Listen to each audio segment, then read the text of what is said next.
1절부터 전하겠습니다. 심령이 가난한 자는 복이 있나니 천국이 그들의 것이며 애통하는 자는 복이 있나니 그들이 위로를 받을 것이며 온유한 자는 복이 있나니 그들이 땅을 기업으로 받을 것이며 의에 지고 원망하는 자는 복이 있나니 그들이 베풀을 것이며 긍휼히 여기는 자는 복이 있나니 그들이 긍휼히 여김을 받을 것이며 마음이 천대한 자는 복이 있나니 그들이 하나님을 볼 것이며 화평케 하는 자는 복이 있나니 그들이 하나님의 아들이라 일컬음을 받을 것이며. 아멘. 이제 교회 식당이 이제 점점 다 돼가고 있습니다. 아마 이번 주 안에 거의 사용할 수 있을 정도로 될 것 같습니다. 내부 이제 이쪽에 다음 주 정도는 완전히 이제 본 모습을 보이지 않을까. 오늘 벌써 8복 중에 7번째 복에 대해서 말씀을 전하게 되었습니다. 평화를 위하여 일하는 사람의 복, 다른 말로 화평케 하는 자의 복에 대해서 오늘 말씀을 준비하겠습니다. 지금 우리나라뿐만 아니라 전 세계가 평화를 갈망하고 있습니다. 우리나라는 남북이 대차에 또 아시아의 미얀마는 군부가 쿠데타를 일으켜서 지금도 무정부 상태. 또 러시아와 우크라이나 전쟁 중에 있고,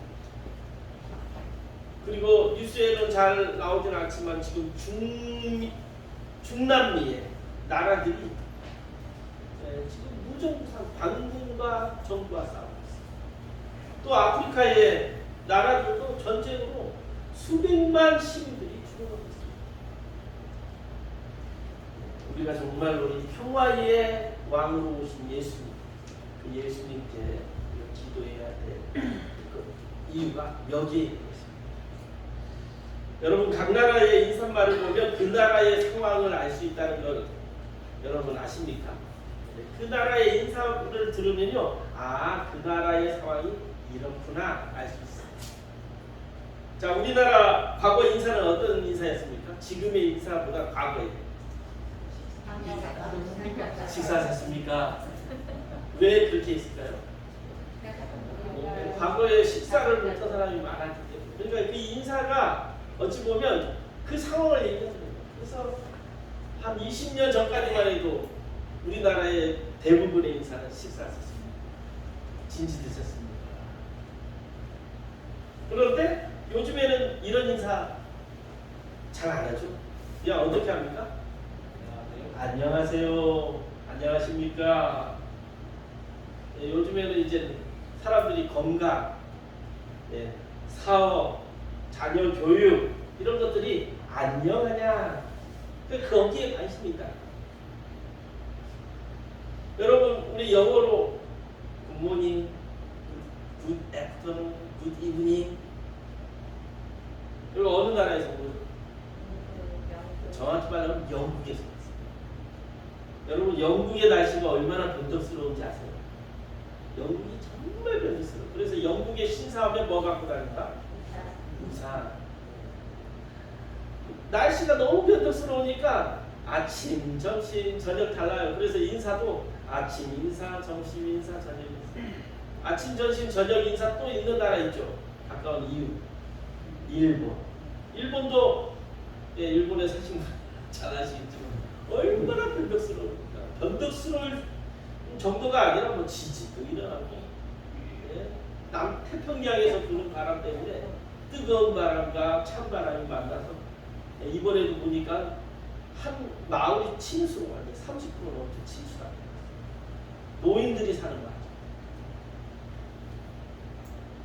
그러니까 이들이 소망하는 것은 좋은 날씨, 좋은 날씨. 그래서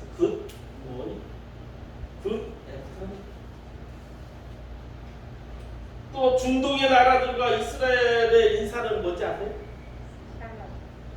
이스라엘로 샬롬. 또 중동의 사람들은 아살라무 알이쿰.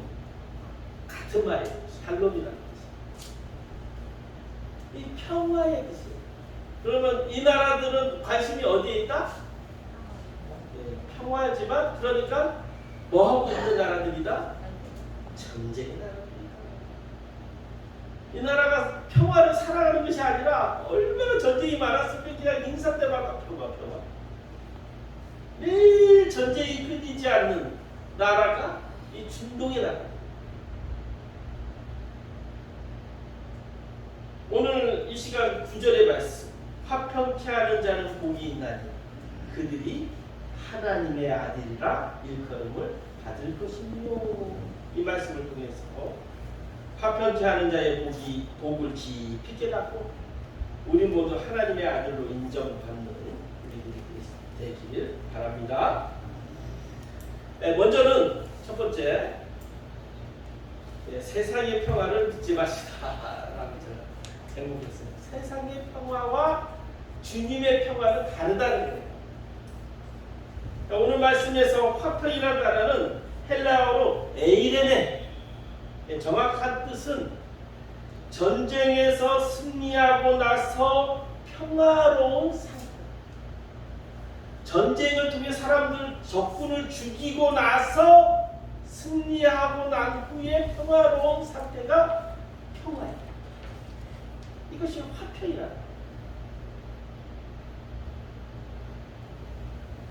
그래서 하나님 이 말씀을 잘 번역한 성경이 이 공동번역이에요.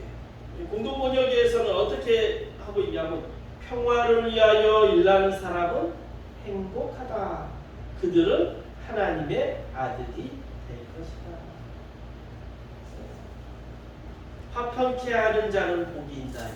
그러니까 평화를 위하여 일하는 사람은 행복하다. 그 복이 하나님의 아들이 될 것이다 라고 했어요. 저는 제일 이해할 수 없는 나라가 중동의 나라 사람들입니다. 중동 사람들 보면요, 항상 평화를 외쳐요. 항상 평화. 근데 심지어 올 초에도요, 초등학교 폭탄 테러하다가 잡힌 사람이 있어요. 그 사람에게 왜 이런 일을 벌였냐 하니 그 사람이 뭐라고 얘기했는지 알아요? 평화를 위하여. 죄 없는 아이들을 죽이면서도 평화를 위해서. 이해가 되십니까? 지금도 중동의 나라 사람들은 전쟁을 하는 이유가 평화를 지키기 위해서라고 외치면서 불특정 다수의 사람들까지 다 죽여요. 좀 비슷한 나라가 있어요. 일본도 참 어이없는 주장을 합니다. 여러분 이 말 들어보셨어요? 일본 사람들은요 진짜 이걸 믿어요. 전 세계에서 일본인들만 보유한 평화주의 YAP 유전자를 갖고 있다. 자기네 나라는요 YAP 유전자 있대요. 평화, 세계에서 가장 평화를 살아가는 나라가 우리나라 그 DNA를 갖고 있다. 일본 사람들 참 재밌어요. 코로나 처음에 많이 안 걸리니까 우리나라 DNA는 코로나를 이길 수 있는 DNA를 가졌어요. 검사를 우리나라보다 10분의 1도 안 한다고 조금 나오니까. 근데 여러분 그 주장이 어이가 없는 일을 우리가 웃잖아요. 왜 웃습니까? 2차 세계대전을 일으켜 여자들을 성상품화하고 이웃나라를 잔인하게 생체 실험한 그 마르타, 그 일본인들이 이런 만행을 하면서도 세계에서 가장 유일한 평화주의 YAP 유전자를 갖고 있다. 주장. 그러니까 사람들이 다 묻죠. 이웃나라. 정말 어이없는 주장을 하는 나라들이 이 공통점이 뭐냐면 예수 그리스도를 믿지 않는 나라들. 여러분 일본이요 1%도 예수를 안 믿어요. 일본에서 교회 보이는 것들은 교회가 아니라 예식장입니다. 예식장. 웨딩 교회라고. 웨딩 교회. 우리 지사님 잘 알다시피 멋진 풍경에 지금도 일본 가면요 동산에 멋진 교회가 있어요. 그 교회는 예배드리는 교회가 아니라 결혼식 하는 교회.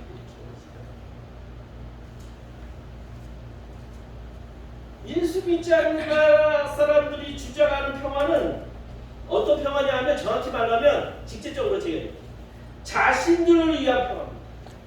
남의 나라 사람들을 위한 평화가 아니라 자기들만을 위한 평화예요. 이기적인 평화예요. 다시 말해서 남의 나라를 파괴하고 죽이고 우리나라만 잘 살고 평화로운 것이 그들이 주장하는 평화입니다. 여러분 잘 아셔야 돼요. 그래서 우리가 이 국제사회에서 얘기할 때 이 평화에 대해서 얘기할 때 그걸 그대로 들으면 안 돼요. 러시아 고르바초프가 지금도 주장하는 것이 뭡니까? 우크라이나 전쟁 일으키는 이유가 저쪽 동쪽에 친러 사람들을 해방하기 위해서 그 땅 먹기 위해서인데 자유를 위해서 전쟁을 일으킨다고 해요.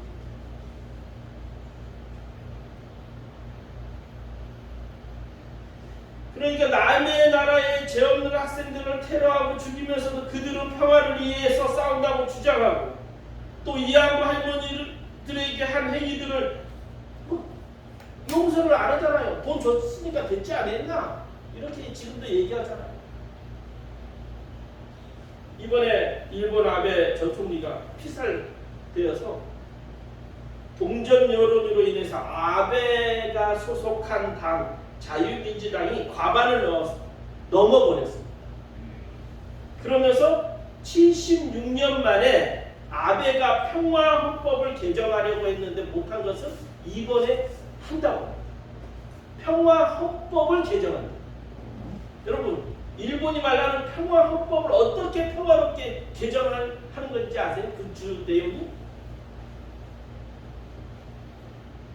자신의 나라가 위험하다고 생각되면 다른 나라를 먼저 선제 공격하고 군사를 파견하여 할 수 있는 그 평화헌법을 개정한다. 너무 재밌죠? 어이가 없는 주장입니다. 이것이 평화헌법이에요. 이거 전쟁 헌법을 이들은 평화헌법. 여러분 이해가 되십니까? 그래서 일본이 평화를 주장하는 것은 여러분 그냥 평화롭게 평화다라고 생각하면 오판입니다. 이들이 평화는 자기들의 평화를 위해서 남의 나라를 쳐부수는 거예요. 여러분 조심해야 돼요.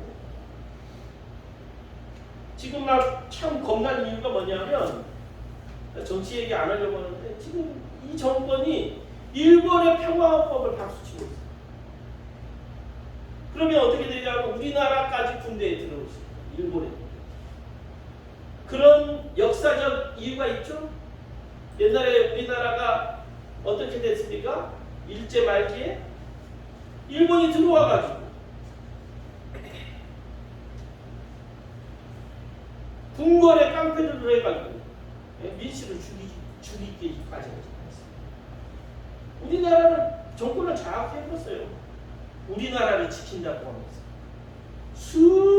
수백 명의 사람들, 수백만 명의 사람들, 동학혁명하는 사람들 다 죽였잖아요. 근데 그것을 지금 이 정부는 찬성하고 있다는 거예요. 여러분 조심해야 돼요.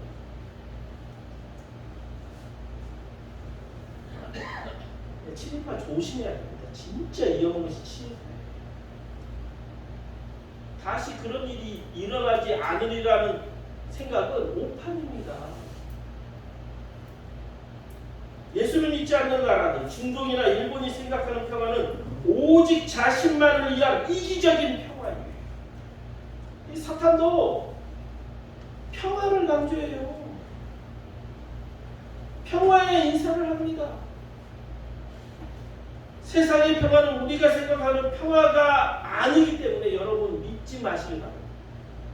그래서 우리 그리스도인들은 우리 주님께서 얘기했잖아요. 어떻게 지혜로워가? 뱀같이 지혜로워. 비둘기같이 숙여. 지혜는요. 뱀같이 사탄처럼 지혜로워요. 잘 알라는 거예요. 그들의 이 거짓말을 잘 알아야 된다. 지금도 마귀는 우는 사자같이 두루 다니면서 산길 차를 찾고 있다고 그랬습니다. 이 빈틈을 보이면요, 마귀는 우리를 넘어뜨려요. 우리나라도 마찬가지예요. 이 세상은요, 이 평화를 말로 하지만 나라를 무너뜨려요. 지금 얼마나 우리나라가 지금 힘든 상황입니다. 여러분 잘 아시죠? 지금 이제 내년에가 재앙이 다가올 수 있다고 지금 얘기하고 있어요. 부동산이 예를 들면 뭐 한 30-40% 폭락하고 이미 주식은 바닥났고 외환 보유액은 지금 바닥나고 있고. 그러면 세상의 평화를 믿지 마시기 바랍니다. 그러면 어떤 평화를 믿어야 할까요? 예수님의 평화를 믿고 따라야 합니다. 예수님의 평화라는 어떤 평화입니까? 예수님의 평화는 이 세상의 평화와 다른 평화입니다. 세상의 평화는 어떻습니까? 성경의 말로 이렇게 얘기하죠. 눈에는 눈, 이에는 이, 복수를 하는 평화였습니다. 그래서 예수님은 몸소 이 땅에 오셔서 평화가 무엇인지를 보여주는 거예요. 그래서 어떻게 보여줬습니까? 대적이 내 오른뺨을 치거든 어떻게 해요? 내 왼뺨을 돌려서. 예수님이 이 땅에 오시기 전까지는요, 평화를 위해서 복수를 했어요. 그것이 평화였습니다. 그러나 예수님이 이 땅에 오면서 무폭력, 비폭력 평화를 실천합니다.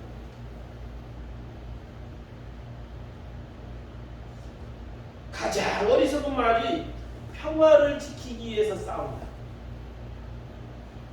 폭력이 평화가 되겠습니까? 폭력은 평화가 아닙니다, 여러분. 잘 아셔야 돼요. 옛날에 우리나라 예전, 요즘에 찾아볼 수 없지만 예전에 우리나라 이 남편들이 어떻게 했습니까? 이 집안의 평화를 위해서 하면서 자녀들도 부인도 때문에 그 집안이 어떻게 평화가 됩니까? 평화가 아니라 무서워서 벌벌 먹어요. 그런 가정들이 많았어요, 우리가. 그러나 그것은 평화가 아니라는 거예요. 조용한 거예요, 조용한 거. 박정희 시대 때 그때가 평화였습니까? 조금만 잘못하면 몰래 끌고 가가. 자기들 반대하고 몰래 끌고. 예수님은 평화를 지키기 위해서 이렇게 비폭력을 주장하시죠. 또 평화를 지키기 위해서 용서에 대한 개념을 확실하게 했습니다. 너희가 사람이 잘못하면 용서하며 너희 하늘 아버지께서도 너희를 용서하시리라. 사람의 잘못을 용서해야만 하늘의 아버지께서도 너희 잘못을 용서하리라. 용서하면서 살라는 거예요. 너희도 맨날 제사 지내는 이유가 뭐냐? 하나님께 용서하기 위해서 피의 제사를 지냈잖아요. 죄를 사하기 위해서. 그렇게 제사만 지내면서 진짜 사람들에게 용서 안 하면 그것은 하나님께서 용서하지 않는다는 거예요. 어떻게 진정한 제사는 뭐냐? 너희가 사람의 잘못을 용서해야지. 용서할 거야.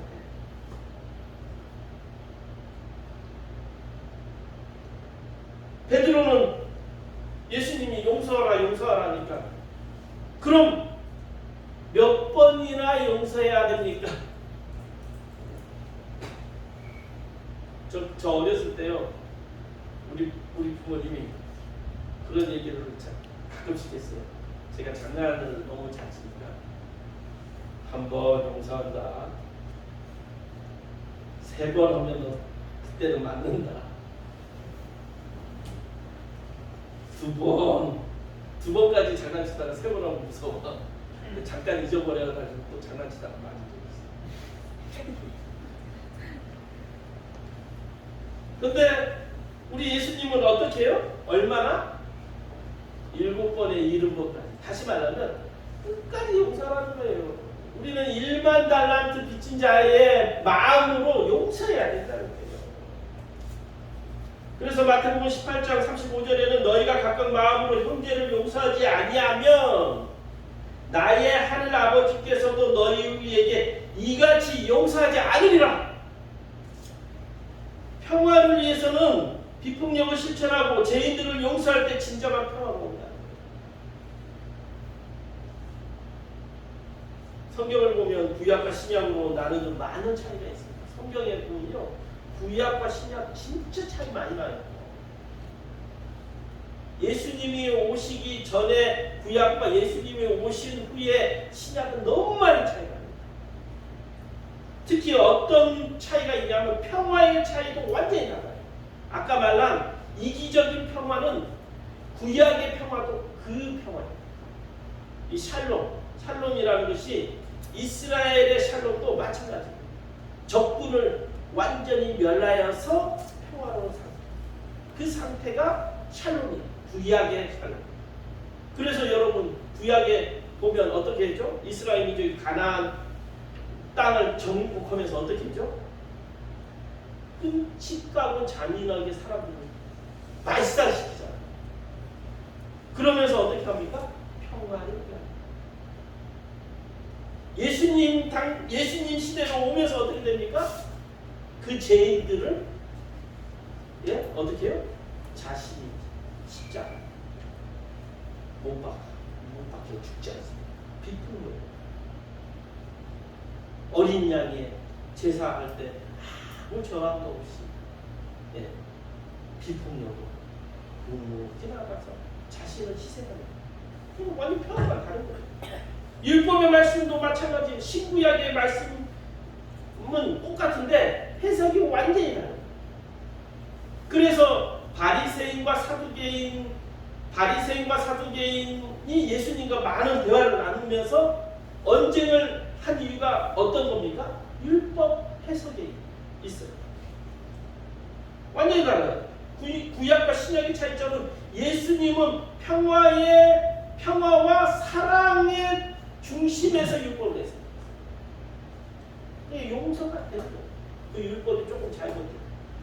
그러나 사두개인과 바리새인들은 사랑 없이 평화 없이 율법을 해석하니까 너 잘못했어. 안식일날 이렇게 보면서 너 죽어. 단어마다 잡혀서 이 사람 불로 쳐 죽여. 우리 예수님은 어떻게 해요? 단어마다 잡힌 여자를 어떻게 합니까? 용서하십니다. 다시는 이 같은 죄를 범하지 마라 하시면서 용서해 주십니다.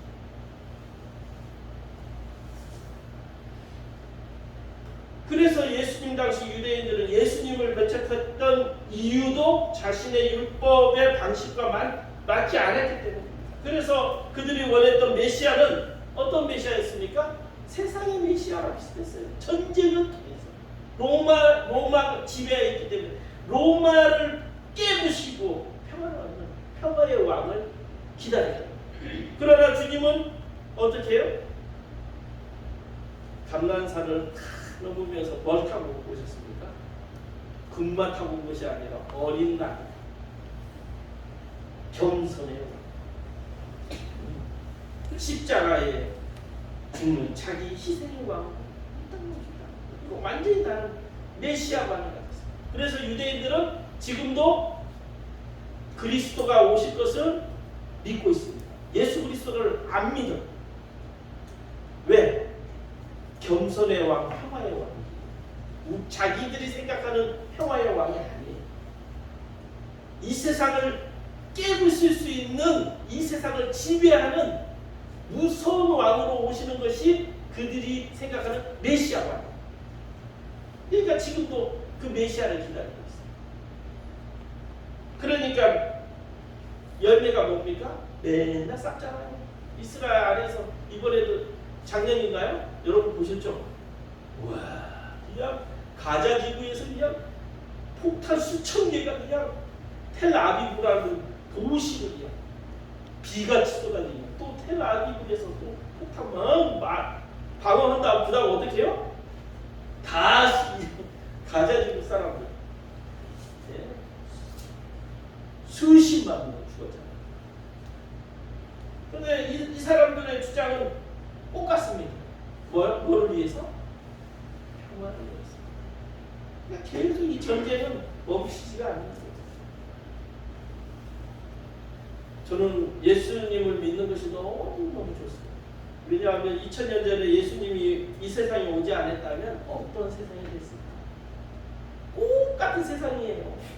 용서도 없고 자기 나라의 이익만을 위한 평화를 위해서 지금도 서로 죽이고 서로 전쟁이 일으키고 서로 테러하고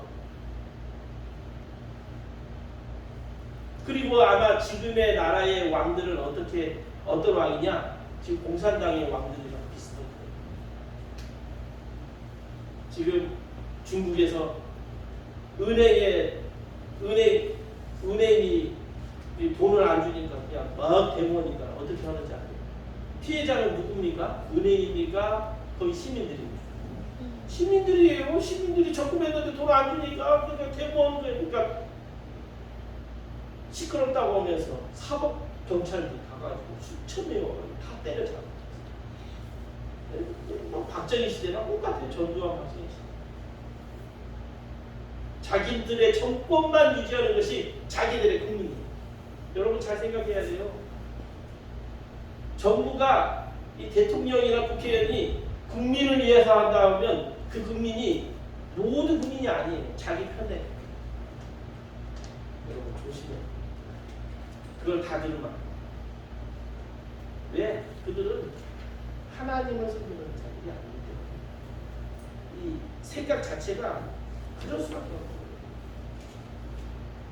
그래서 만약에 예수님이 이 땅에 오시지 않았으면 지금도 왕이 권력을 잡아가지고 백성들을 노예처럼 섬기고 공포 정치를 하면서 끔찍한 세상이 지금도 됐을 것입니다. 그러나 다행히도 지금 민주주의 잘 된 나라들을 보면 그런 나라가 아니잖아요. 우리나라도 그런 나라가 아닙니다. 예수님께서 이 땅에 오셔서 진정한 평화, 사랑을 몸소 실천하면서 보여줬기 때문에 사람들이 예수님을 따르는 그런 사람들이 많아지게 돼요. 그런 나라들이 많아지게 되어서 지금 평화로운 나라들이 얼마나 많습니다. 우리는 이제 예수님 이전 BC에서 예수님이 오신 후 AD 시대에 살게 되었다고 했습니다. 오늘날 최소한 대통령들이 마음은 어떨지 몰라도 어떻게 얘기합니까? 대통령이나 국회의원들이 나는 국민을 섬기겠습니다. 나는 국민의 모습이 되겠습니다. 이런 말이라도 하잖아요. 그리고 아무리 높은 대통령도 투표권은 몇 장? 한 장이에요. 우리 같이 아무것도 없는 사람도 투표권이 한 장이에요. 이런 세상이 된 거예요. 놀라운 겁니다. 이 모든 것이 섬김을 받으러 오신 예수님이 아니라 섬기려고 오신 예수님 덕분입니다. 여러분 꼭 아시길 바랍니다. 예수님이 이 땅에 오신 목적은 평화입니다. 평안을 너에게 주노라. 세상이 줄 수 없는, 세상이 알 수도 없는 평화, 평화, 평화, 평화를 너에게 주노라. 예수님의 평화. 그리고 마지막으로 세 번째, 화평케 하는 자의 복이 화평을 위하여 일하는 사람은 행복하다. 그들은 하나님의 아들이 될 것이다. 화평케 하는 자의 복은 무엇입니까? 하나님의 아들이 될 것이다. 하나님의 자녀가 될 것이다. 다른 말로 하나님의 아들로 인정받게 될 것이다 라는 것입니다. 여러분, 우리는 흑수저, 운수저, 금수저도 아니고 신수저입니다. 금보다 더 귀한 신수저예요, 여러분. 좀 자신감을 가졌으면 좋겠어요. 하나님의 자녀라는 자신감, 여러분 가지세요. 이런 자신감을 가진 사람은요, 그 마음에 평화가 있어요.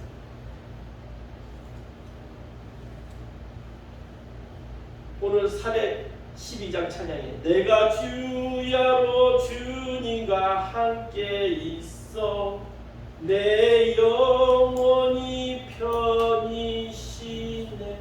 우리가 주님과 함께 있을 때, 내가 주님과 함께 있고 주님의 자녀로서 하나님의 자녀임을 확신하는 사람에게는 내 영혼이 평안하다.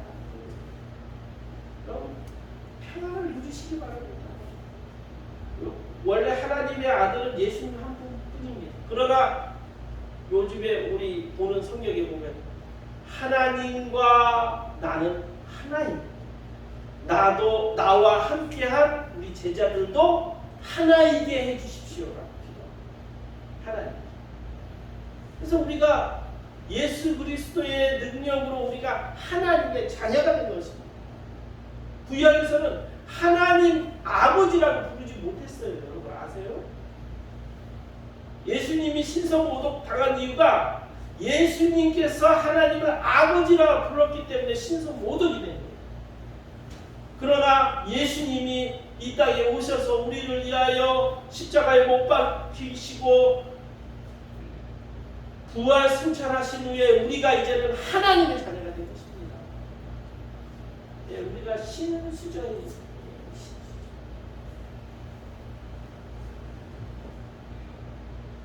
여러분, 평화를 누리시기 바랍니다. 여러분 잠 잘 주무십니까?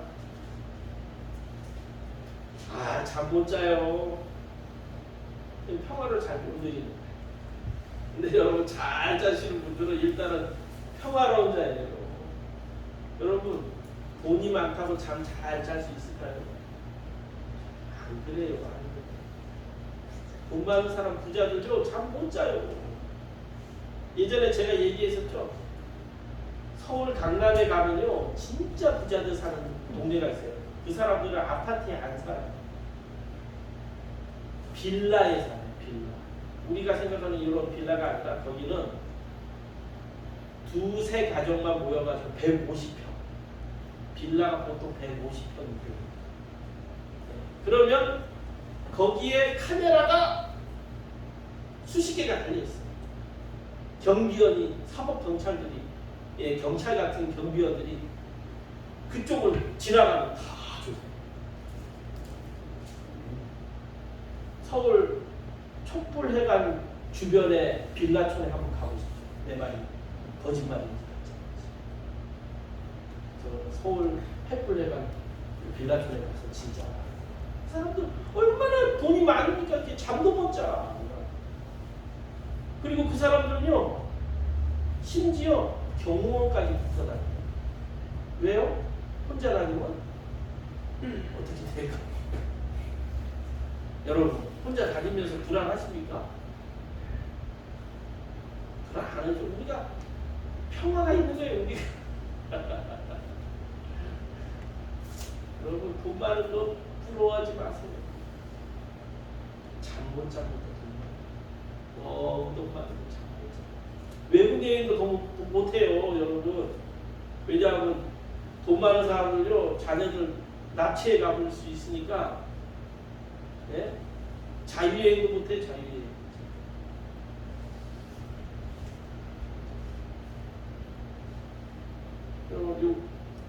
반대로 화평을 이해하지 않고 살면 저주하며 산 사람은 행복할 수 없습니다. 하나님께서는 이렇게 화평을 이해하지 않은 사람은 너와 나와 관계가 없다고 하면서 끊어버리십니다. 아시죠? 요나서. 요나하면 뭐가 생각납니까? 네? 딱 생각나잖아요. 큰 물고기 속에 3일 동안 물고기 뱃속. 그래서 우리는 고래를 그랬잖아요. 근데 성경에서는 고래라고 얘기를 안 하고 큰 물고기 속. 왜 큰 물고기 속에 갑니까? 원수의 성, 원수의 나라, 디누의 성에게 회개를 외치라. 회개하지 않으면 니느웨 성을 멸망시키겠다. 근데 요나는 니느웨 성이 멸망되기를 원하는 사람이에요. 그러니까 나 싫어요 하면서 요바로 해가지고 배 타고 도망치다가 하나님께서 물고기 막고 하다가 회개하니까 니느웨 성까지 왔어요. 근데 니느웨 성이 얼마나 큰지 3일을 돌아다녀야 되는데 하루만 돌아다니기 위해서 건성건성 야 너희들 회개하지 않으면 하나님께서 멸망시킨대. 시킬 수도 있어. 사실을 위해 멸망시킬 수도 있어. 잠깐 얘기하고 니느웨 성이 보이는 동산 위에 올라가서 기다렸어요. 뭐를 기다렸을까요? 멸망.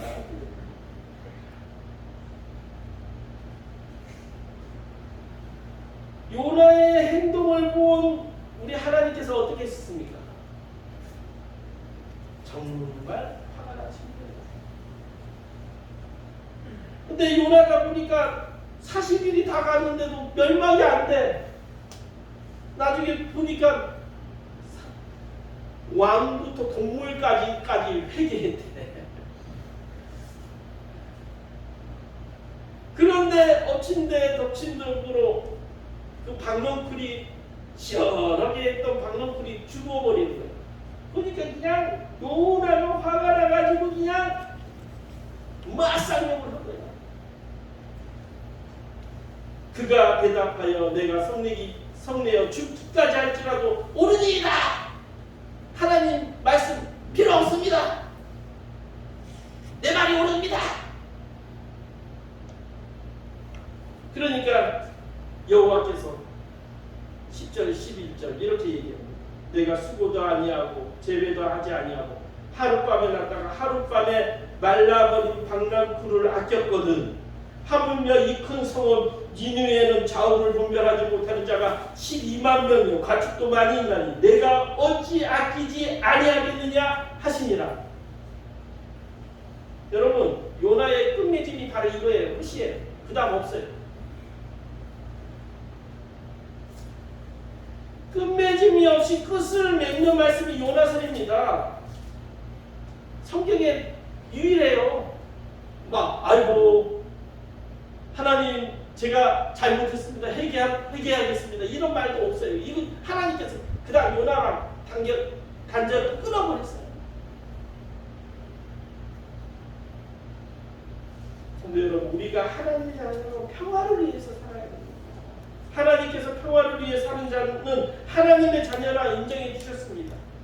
그리고 평화를 위하여 살 때 진정한 평화를 경험하게 되고 하나님은 평화를 위해 사는 자와 함께 하십니다. 그런데 요나 같은 경우는 요나 선지자였지만 요나는 하나님과 멀어져 버렸어요. 그래서 여러분 한번 성경 보아보세요. 요나서 마지막 절 얼마나 황당하겠어요. 마무리를 안 하고는 죽었어요. 왜? 더 이상 하나님께서 얘하고는 말 안 해. 너와 관계를 끊어버려. 여러분 요나 같은 자가 되지 마시고 요나는 하나님과 멀어지는 마귀의 자녀가 된 거예요.